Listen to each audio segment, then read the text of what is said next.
Hello, this is Len David Livesey, and I'm always having technical problems, but as soon as I get them all figured out, I'm always live. So excuse me for being late as usual, but we are good to go. Let me do my checks, and I'll be with you in a moment.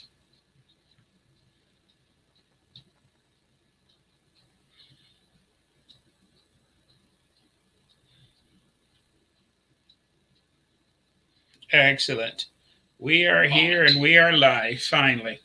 Excellent. So, my name is Len David Livesey, and I'm your full spectrum Gnostic. And we have a very controversial meeting today. Uh, okay, we are talking about something that'll probably make a few people upset, but we have to go over this. So, what we do on this show, this is encounters. We go over a lot of different stuff, and sometimes we go over nice stuff, and sometimes we go over stuff that is not too nice. Today, we have a conversation which is not really that nice. We're talking why we lost the war in Afghanistan. Okay. And we spent a lot of time in Afghanistan. We spilled a lot of blood in Afghanistan, and we did not do good over there. Okay. So, uh, some people want to blame it on Biden because he's bringing the troops home, but bringing the troops home is not something that, Trump wanted to bring the troops home too.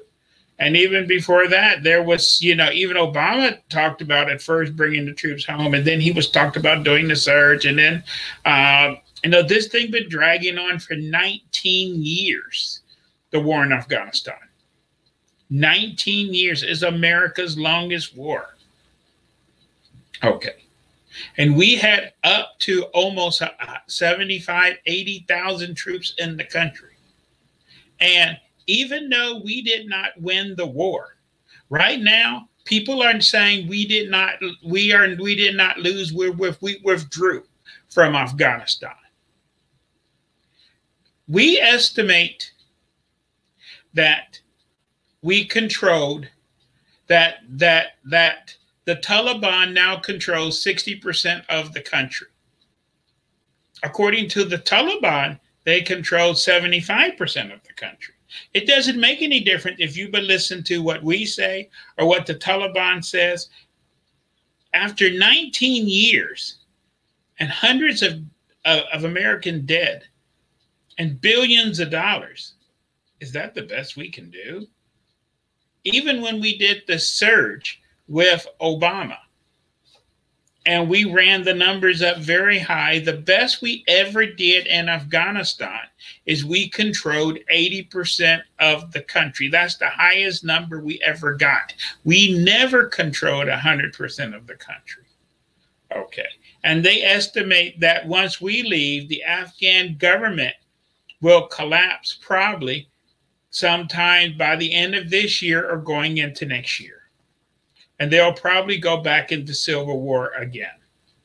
So we're going to talk about what went right, what went wrong over there. And as you normally know, we always like to go back to the beginning. So we're going very far back to the beginning because even though we lost, we're not the only people that have lost in Afghanistan. We should have did some homework. Do you know the British tried to take over Afghanistan 3 times and their ally India 3 times? And England in the 1800s and in the 1800s, going all the way back to the 1700s when they first tried to take it over, there was 3 wars. Each war, everyone did the same thing we did. You race into Afghanistan, you take over Kabul, you declare that you got everything under control, and then you slowly get your ass kicked, and you're forced to leave.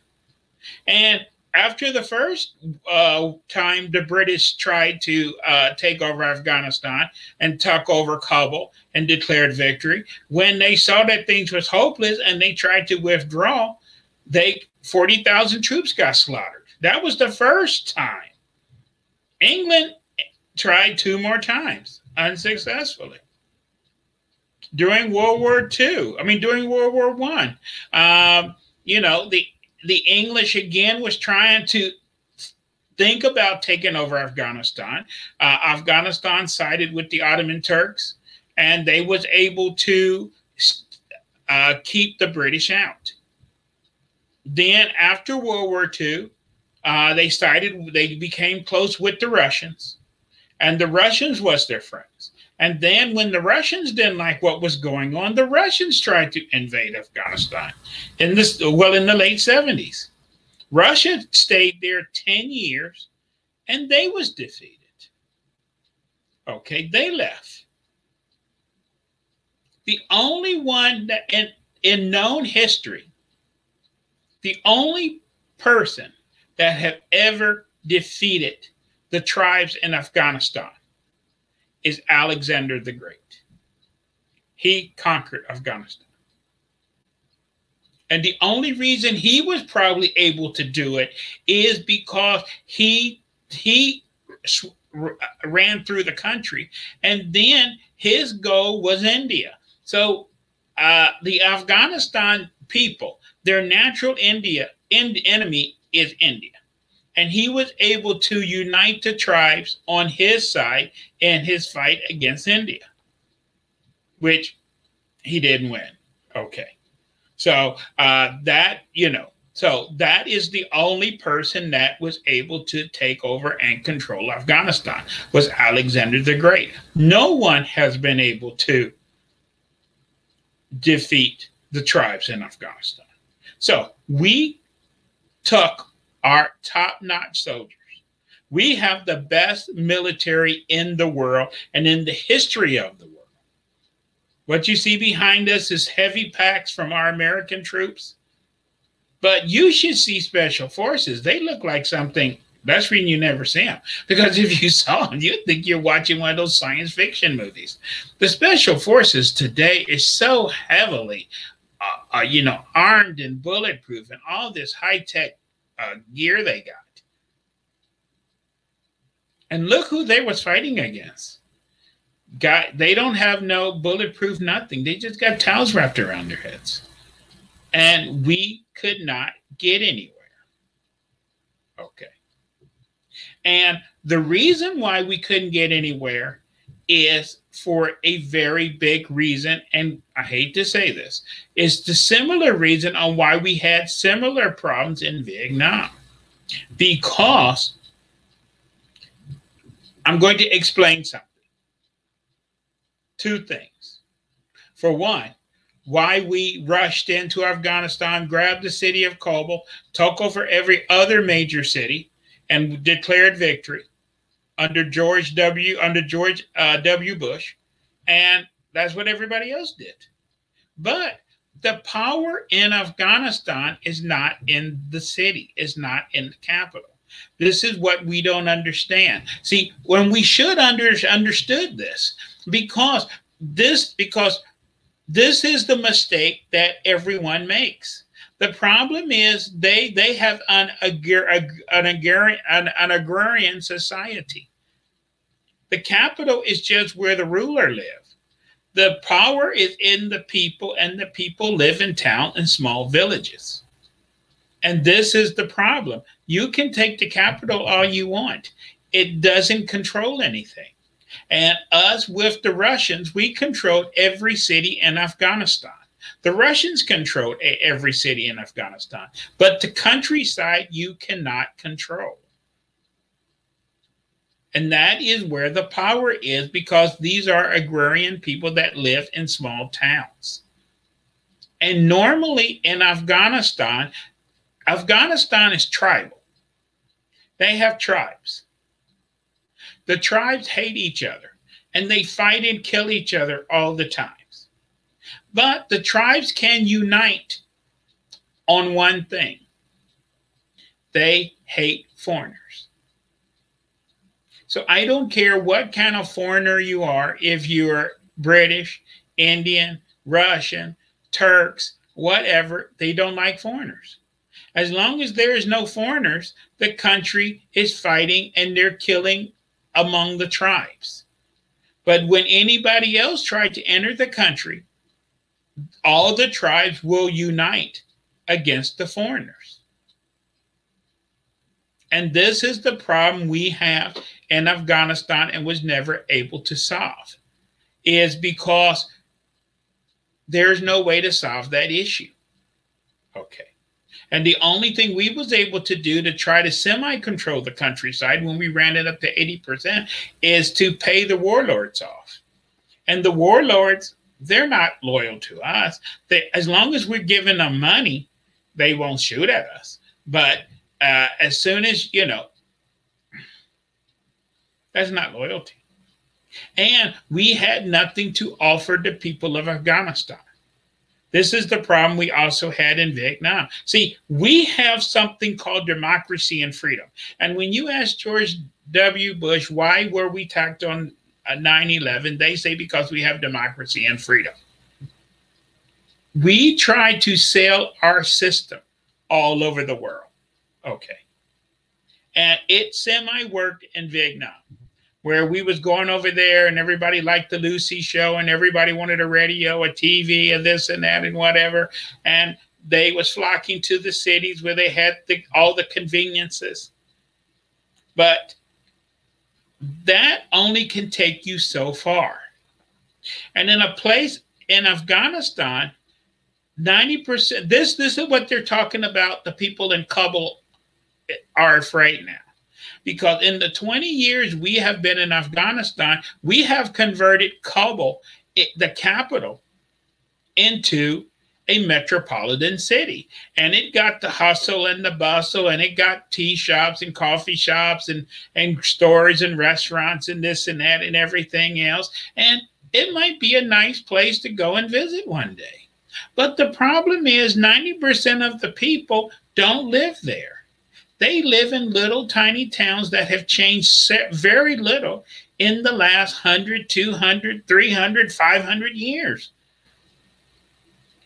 They're not interested in Starbucks. They're not interested in McDonald's. They're not interested in trading stocks. They're not interested in Miss the Miss Universe pageant and who's going to be Miss Afghanistan. They're not interested. We don't have anything to offer them.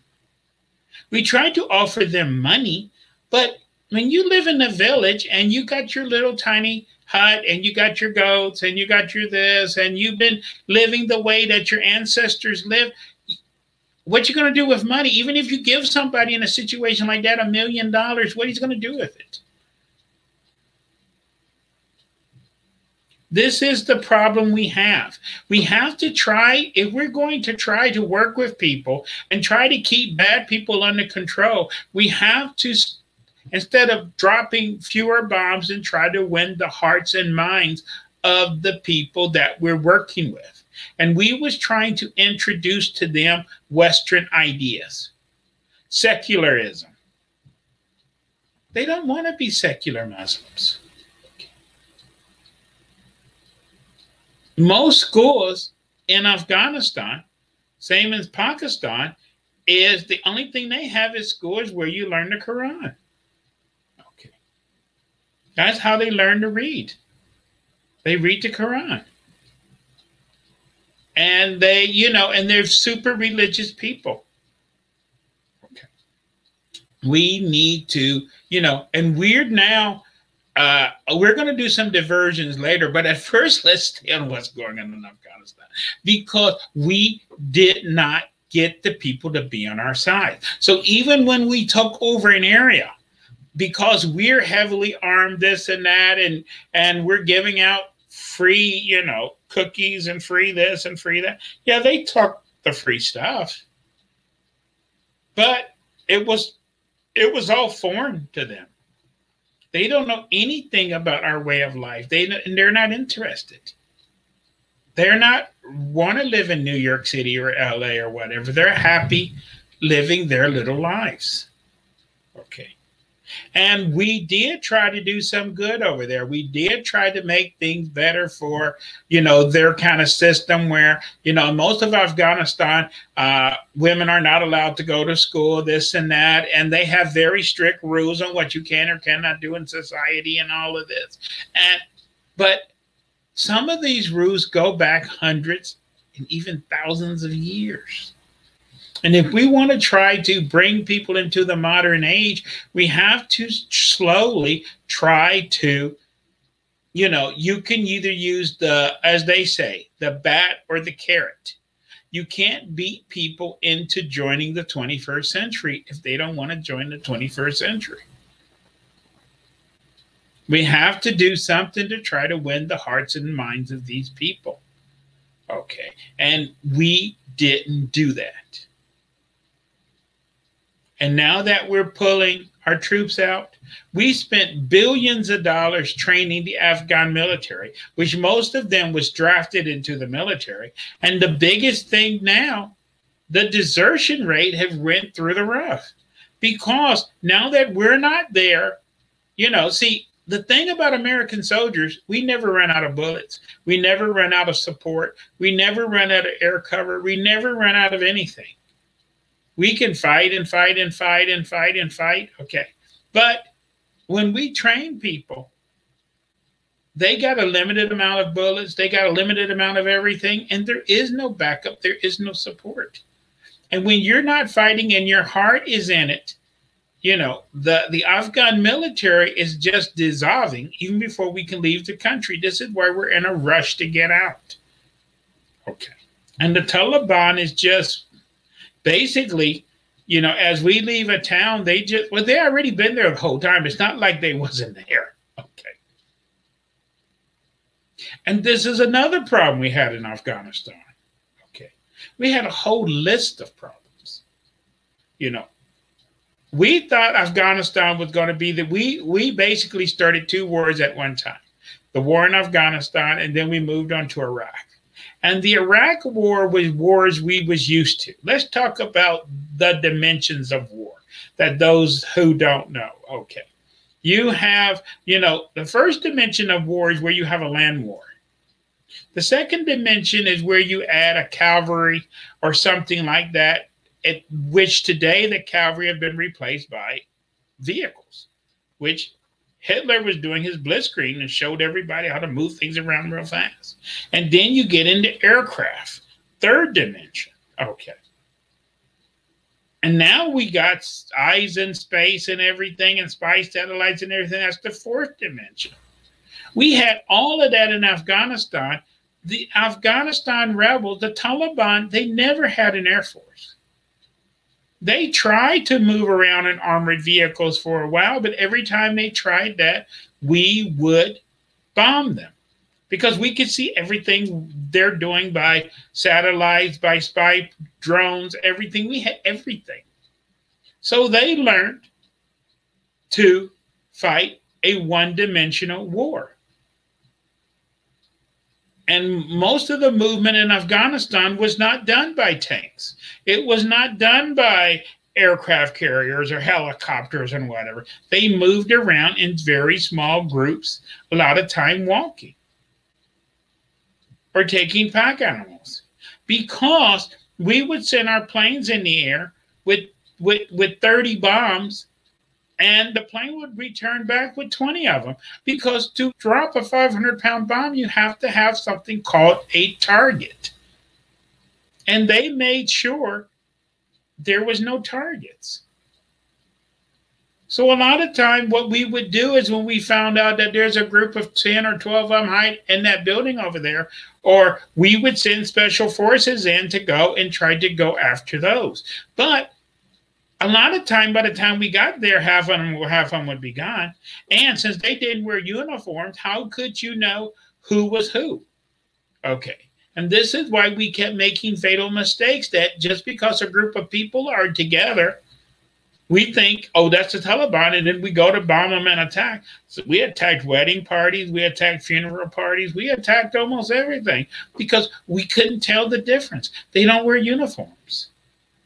And the Taliban was not a single group of people, because I told you that Afghanistan is tribal. It's made up of different tribes which hate each other. But a lot of the tribes united, again, for their hatred of the foreigners, which was us, because they seen us as a foreign force and they don't like foreigners in Afghanistan. So before we get in to go any further, I know there's not going to be a lot of comments on this subject because I'm talking something that is extremely deep and most people don't know about. Most people just, we just wave the red, white, and blue and this and that and whatever. But we need to make a change. If we're going to, America has been at war almost ever since this country was founded. And this is when I go on my big tangent. Okay. A lot of people think the solution to every problem in the world is war. There's some people in Cuba that's kind of pissed off. The Castro brothers have stepped down. Prices are super high. They don't have medicine. They're protesting the government. The mayor of Miami want to send troops over there. Okay.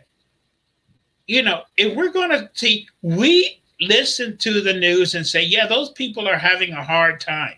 We should do something about that. Maybe we should, because those people don't have nothing. We should do something. Maybe we should send in the military.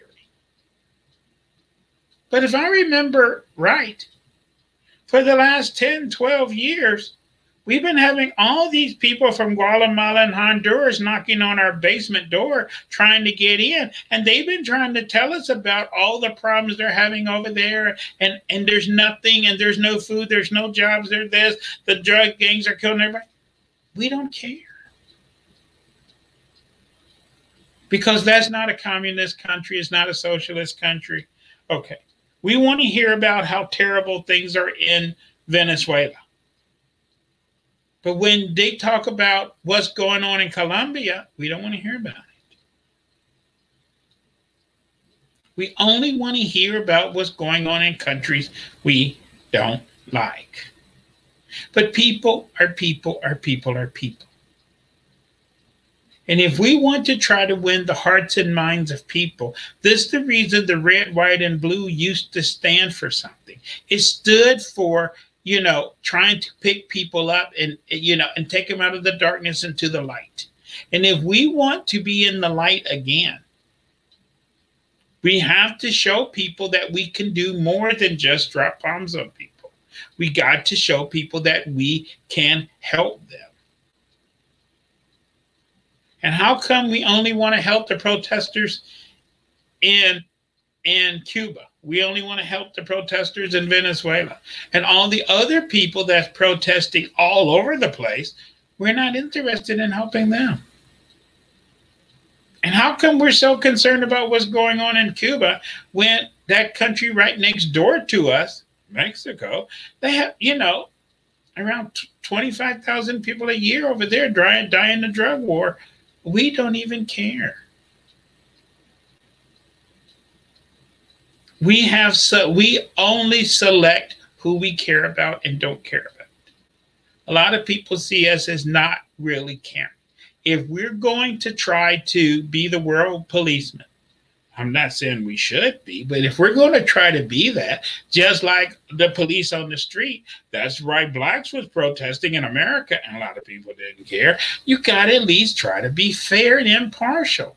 And if we're going to go around and protect the innocent, it shouldn't make any difference if the innocent where they are in the world. Okay. And we did not go to Afghanistan because we cared about the plight of young girls or that people didn't have freedom to worship their religion the way they want or did or that. We only went to Afghanistan because of 9/11. That's not even true. Because we knew about them for a very, very, very long time. I blame everything on bin Laden, but you got to remember where bin Laden came from. Bin Laden was part of the Mujahideen. The Mujahideen was the people that fought the Russians when the Russians tried to take over Afghanistan for 10 years. And we trained bin Laden, and we taught him how to fight as a Mujahideen. Okay. And the people of Afghanistan united again to kick the Russians out. Okay. And then after, and we made the people of Afghanistan a lot of promises that what we would do if because they needed help to kick the Russians out. And we gave them a lot of stuff, a lot of weapons, a lot of this. But as soon as the Russians left, we dropped them like a hot potato. And then the war, that country erupted into civil war, which it will probably go back into because those tribes now are extremely heavily armed. And when they won't have us to shoot at no more, they can still shoot at each other because the hatred between the tribes have not went away. They still hate and despise each other. Nothing has changed. Okay. And this is why the people of Afghanistan was upset. Because the only thing that we wanted and was trying to talk to the people of Afghanistan about, this is mind-blowing. I hope you are listening, which I know you're not, because you don't want to hear this. This whole war in Afghanistan was fought over oil. We wanted to build a pipeline across the country. And this is what the war was about. We was trying to get oil. That's what the war in Iraq was about, oil. We did a podcast a few weeks ago about maybe there's going to be war with Russia in a year or two, hopefully not, over energy supplies to Europe because Russia is now supplying all the oil to Europe. We want to be the rulers of oil. We want it where us and Saudi Arabia rule the world when it comes to oil. That is no longer the case. We're trying to box Russia in to where they cannot sell their oil. There's a lot of oil in northern Afghanistan, around the Caspian Sea. We wanted that oil. This is the only reason we're still in Iraq, because of the oil, because the Iraqi oil wells. We don't care about the people of Iraq. We only care about oil. This is very, very bad. And when people see this, it kind of turns people off. Because they thought you came to their country to help them to fight for democracy and freedom and this and that and everything else and whatever. And they learned very quickly the only thing you really care about is oil. You don't care about the people. You don't care about nothing. And in Afghanistan, we had another issue, which we don't want to talk about, which I will, which might get me in trouble, but my middle name is Lynn David Get in Trouble Livesey, so I might as well just go ahead and say what I gotta say. There was another thing in Afghanistan we wanted even more than oil. When the Taliban came to power, they put out an edict that good Muslims do not grow opium. You don't want to be a bad Muslim in a place like Afghanistan. That's how you end up getting shot in the back of the head, hung from a telephone pole, stoned to death. You don't want to be a bad Muslim. Okay. You understand what I'm saying? Okay. And opium production crashed. The price of opium in Europe skyrocketed. And then we invaded the country. And the price of opium in the 20 years we've been there is like buy one, get one free. The price of opium in Europe is super, super, super cheap. Okay. Why is that? And this is one thing about American soldiers been complaining about for years, whispering about it. How to keep the warlords on our side. A lot of the warlords make their money growing poppies. And we was protecting their poppy fields. Okay. How is that spreading democracy and freedom around the world? Okay. But all of this is a repeat of what happened. See, the Bible says there's nothing new in the world. The Bible says everything in the world is a repeat. Okay. So if you remember, this is why England took over China over opium. Okay. Because China needed a way to control China. And they wanted the opium. And because the opium, drugs for some reason, I don't care if it's cocaine or opium or whatever, you can produce them extremely cheaply, and you can make, the profit margins are unbelievable, even better than oil. Okay. But again, that should not have nothing to do. That's not improving the lives of the people in that country.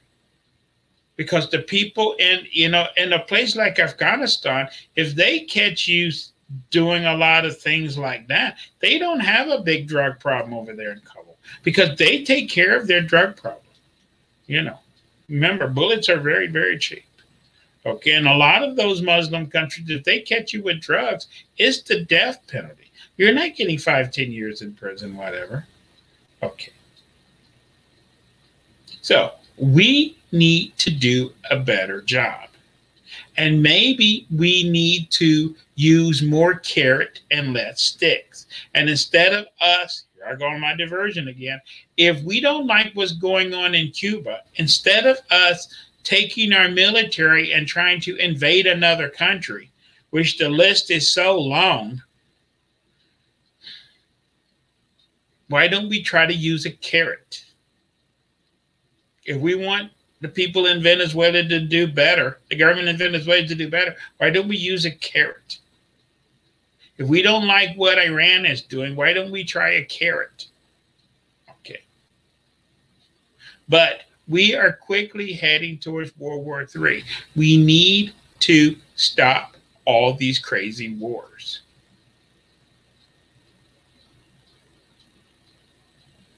Let me mention something else. Oh, before I do that, let me check my comments. I don't think I have any, but I appreciate the brave people that have the courage to listen to what I have to say. Most people don't want to listen to this because this is negative.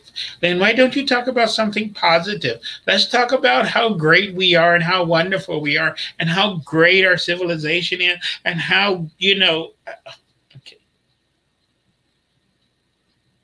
That's not going to get you nowhere. Okay. If you're having problems, you got to fix your problems. Okay. We're not fixing our problems. And now that we lost our war, we have a big problem in this country, an extremely large problem.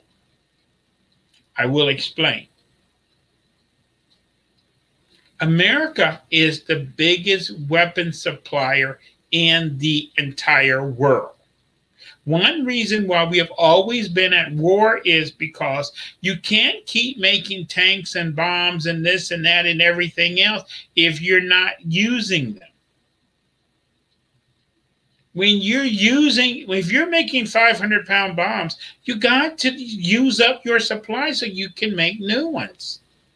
And this is one reason why we always like to have war somewhere. So we can just drop the hell out of everything. We can drop all the bombs and this and that and everything. And then we can buy more because it produces American jobs. And the arms industry is one of the biggest suppliers of jobs in the United States. See, it's not making flags or making clothes or making T-shirts or making this and that. We're into death. We're into killing people. And we keep coming up with better, more efficient ways of killing people and disposing of the bodies, which we don't want to talk about. I think we need to do a change. So now that the war in Afghanistan is coming to an end, all these big senators and congressmen in Washington, D.C. is going to be looking around the world for a new war. So if we can't drop our bombs in Afghanistan anymore, and Trump killed off the war in Syria, we can't drop bombs there anymore. The war in Iraq has withered down to nothing. We can't drop our bombs there anymore. We need a place to drop our bombs. Maybe we can drop them on Cuba. Maybe we can drop them on Colombia or Venezuela or Nigeria. Just put all the names of the countries in a hat and we can just pull a name out. Maybe we can bomb China. Okay. See, this is ridiculous. We're supposed to be a land of peace, not a land of killing people. We need to replace. I'm not saying we need to, we need to produce weapons to protect America. But selling weapons to every Joe, Dick, and Harry, and this is what, we got caught doing this several times. We sell, in a lot of conflicts, we sell to both sides. Okay. Because it's just a business transaction. Okay. We don't care. As long as they place another order, we don't care. This is not winning the hearts and minds. Why don't we take some of this military money? And if we don't like these people from Honduras and Guatemala knocking on our back door, why don't we go over there and try to help them to fix their problems? And if we don't like what's going on with Cuba, why don't we try to work with the people of Cuba, not bomb them, to fix their problems? But we don't want to do that. Okay. But the world is not as it used to be.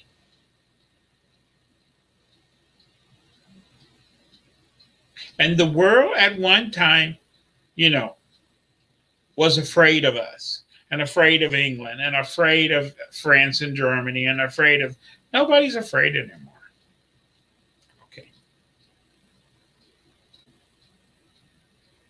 We have to learn something new. And we have to turn, I hate to say this, we have to turn our weapons into plowshares. We can do it, or that guy upstairs can do it. Okay. And this is what George H. Walker Bush promised when the Iron Curtain fell down, that we was going to quit making weapons of war and we was going to spend all the money that we spent on war on making parks and schools and feeding the hungry and doing. It's never going to be about, because we have something called greed and selfishness. Okay. So, am I happy that we lost the war in Afghanistan? No. I feel terrible. 20 years.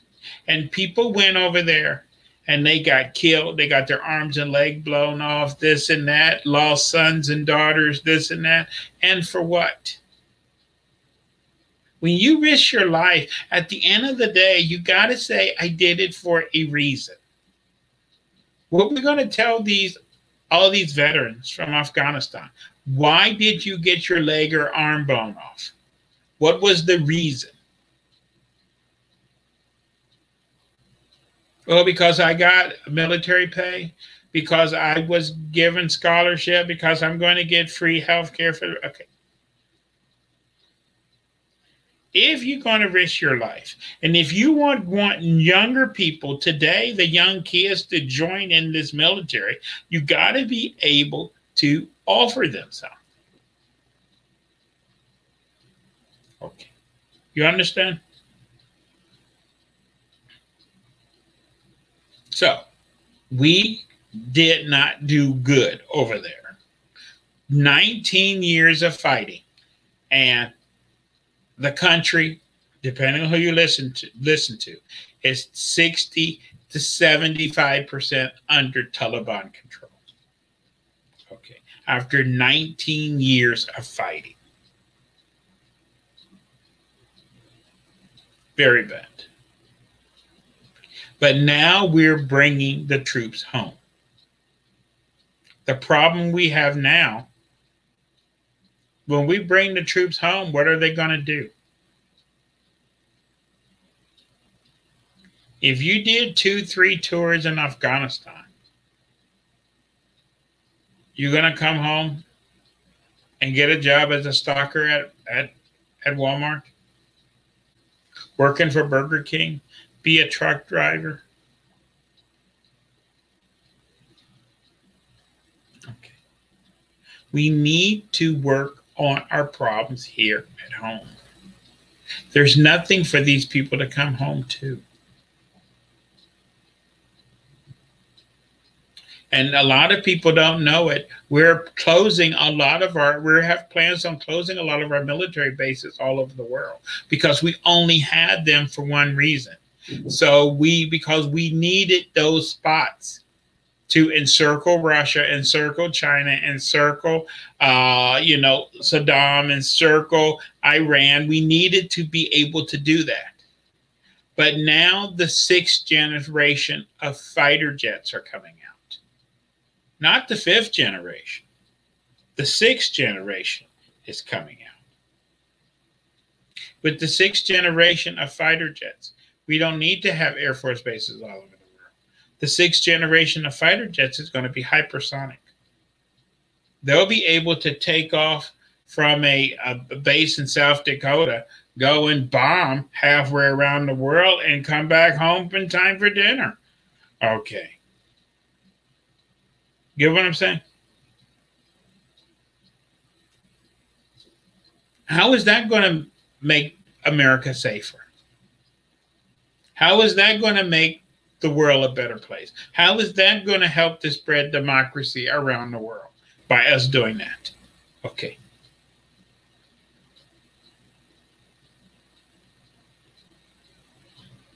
And even worse, we're having drones now doing everything. Well, they're starting to cancel some of this stuff because they realize the potential. They, for a while, was wanting to build all these drones that was totally automated with no pilot, no nothing, and give them programs to where they could kill on command. I think I've seen that movie before called Terminator, okay? And they was trying to make it come true.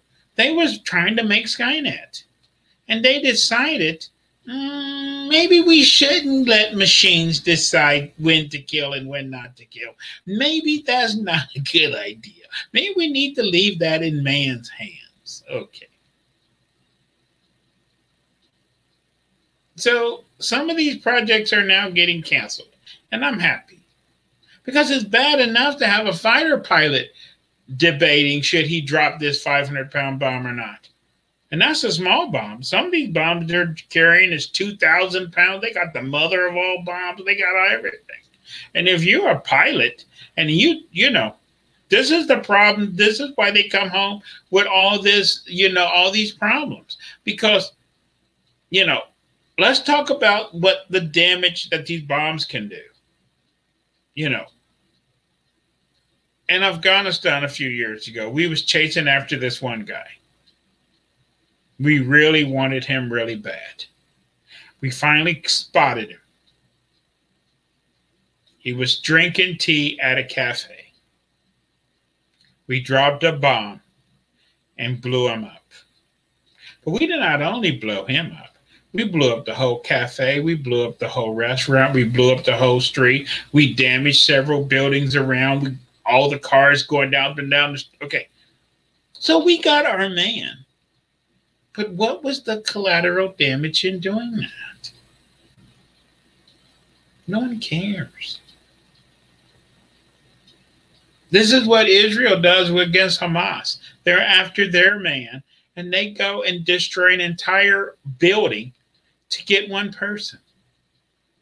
And they say, well, those people was, you can't be doing that. It looks bad. It sounds bad. You have to worry about the collateral damage. We need to rethink what we're doing before we start any more wars. The humanist movement was after World War I. They decided that war, remember, World War I was the war to end all wars. They said after World War I, man is smart enough. If we have disagreements, we can talk and work something out. It didn't work. They tried to talk to Hitler. It didn't work. But that was a day long, long time ago. If Hitler and America had weapons like we have today, maybe there wouldn't be a world today. That's the reason we have to try to avoid World War III at all costs. We have to do this because if we have World War III, in World War II, billions died. Over 1 billion people died in World War II, like almost 1.5 billion. How many would die in World War III? 3 billion? 4 billion? Okay. We need to avoid that. We need to do something differently. We need to lay down our arms and we need to try to figure out a new way and say this war stuff is not working anymore. Okay. We need to figure out something else. And if we don't like what they're doing in a country, and if we don't like what Iran is doing or this country, we need a way to figure it out without going up there and dropping bombs and blowing up the whole country. Okay. I don't have all the answers. We just have to do something better. And I'm very sorry for all the people that fought in Afghanistan. I'm very sorry for all the lives that was lost because it was all in vain. Nothing. It was all done for nothing. Nothing got accomplished. And in Afghanistan, especially, they talked about the burning pits, how they would get all these weapons and supplies, and they didn't know what to do with them. And they would just burn them. Burn entirely new stuff. They wouldn't even take it out the boxes. They didn't know what to do with it because they kept sending the stuff over there because, as I said, it's all about making money and spending money. So they would just throw everything in a big pit and blow it up and burn it. That could have been given to school kids or so many other ways. We got to quit doing all this waste. And then we're building aircraft that cost, $300-400 million just to build a single aircraft. And they fly for a few years and then we scrap them. We have to get out of this third dimensional thinking. We have to learn a new way. We have to move up to the fourth and fifth dimension. Man been killing people for thousands of years, but we have to turn the page. We have to say, we've been there, we've done that. I'm ready. And I'm not saying that I should be you should just lay down and not know. I did it so people won't be talking crazy. They're going to talk crazy about me anyway. You do have the right to defend your home and you do have the right to defend your family. And you shouldn't have people trying to rape you and murder you in your home or whatever. But you also don't need a 50 caliber pointing out of the window. You also don't need a gun case in your house with 50 guns in there. There has to be a balance. We are out of balance as a people, as a nation, out of everything. Because some people got so much hatred in themselves and so much hate. This is why it's very common almost every other day now where you get these murder suicides. Somebody's not happy, and they're saying, I'm not happy. I'll just kill my whole family and kill me too. If you're not happy, why don't you go and get counseling? Why don't you go and get some help and support? If there's people that have problems, even when their families try to call the police or do things like that, which have happened so many times, and they say, hey, my son is out of control, they won't do nothing. And then when he does something terrible and horrible, they say, hey, that's life. We have to get out of this caveman, barbaric, uncivilized, animalistic thinking. We are now in the 21st century. We have turned the corner. We are now moving into the new age. We are now moving into the age of Aquarius. We're in the age of Aquarius. We have to start anew. Okay. Because remember, we're unworthy to be here. They let us cross. We have to show them that they did not make a mistake by letting us cross. Because they are coming very soon. I've been warning about this. I put a video about that today. They will be here very soon. Okay. We have to learn to do a new way. We have to turn the corner. We have to learn to become one. We have to get out of this tribalism, racism, feminism, all these other isms, and worried about if you're this or that, or gay or straight, or tall or short, or fat or thin, or dark or light, or yellow or brown. Or we got to get out of this. We are only one thing. We're all human beings from the planet Earth. That's all we are. And we have to start working together. And maybe like those people in Afghanistan. Remember, they hate each other, but they hate foreigners more. So when there's foreigners, they all pull together to get rid of the foreigner problem. We might hate each other a lot too, but we're all human beings, and human beings need to all pull together to make this world a better place for our children.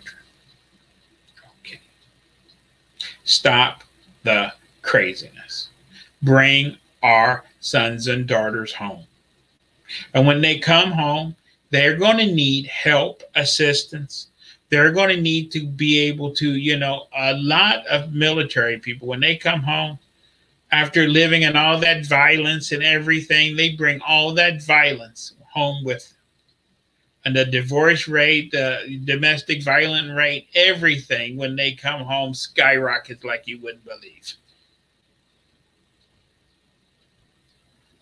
Maybe they need some time out before they come home. This is what happened in World War I and World War II, when we didn't have the technology to bring people home.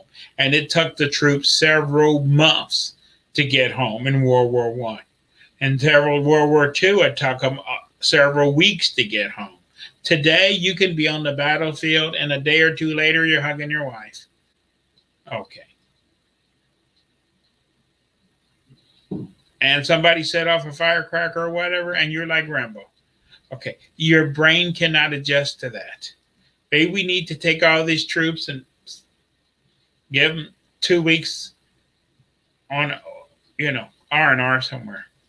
Maybe a month of R&R. So they can calm down and figure out what in the hell they're going to do when they get back home. And we need some decent jobs to give to these people. Okay. You can be over a missile silo and can have the control to kill thousands of people. And then you come home and you can't even get a job at Burger King. It's craziness. We have to do something. We have to do a better job. In closing, let me see if anybody has anything bad to say, or anyone agrees with me, or we never. Okay. Well, okay. There's some people that saying some things on here that even, you know what I'm saying. Okay. And somebody said, Karen said, we need to take care of our country first. Okay. We're worried about those Cubans over there. We're not worried about the blacks here. We're not worried about the American Indians here. We're not worried about the poor. Okay, it's crazy.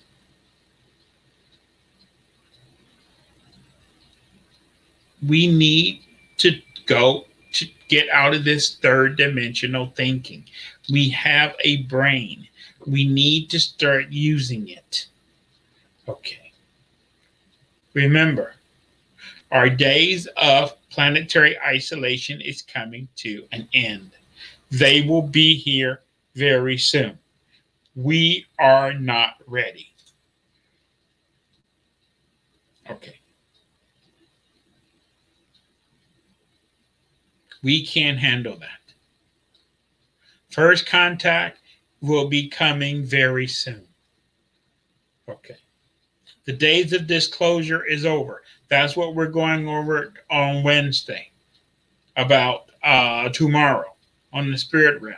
We're going over about this Pentagon UFO report that they did. Okay. Total waste. But we'll go over. But somebody's coming to dinner very soon. We are not ready. And when they come here, and when they arrive on our little blue marble, they don't see any lines from outer space. We can't say, oh, that you just crossed state lines. Oh, no, that's Canada. You can't go over there. This is the United States. Okay. They don't see that. From outer space, it's all one. Okay. We're human beings from the planet Earth. We have to stop the crazy and quit killing people over religion, over oil, over this, over everything else. We need to learn to treat each other with respect and dignity.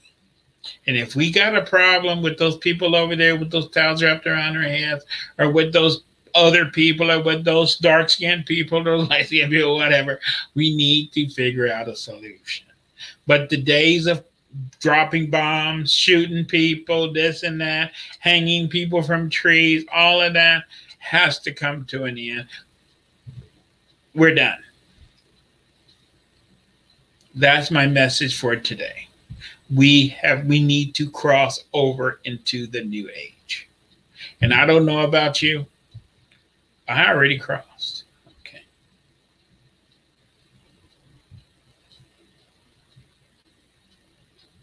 You need to join me.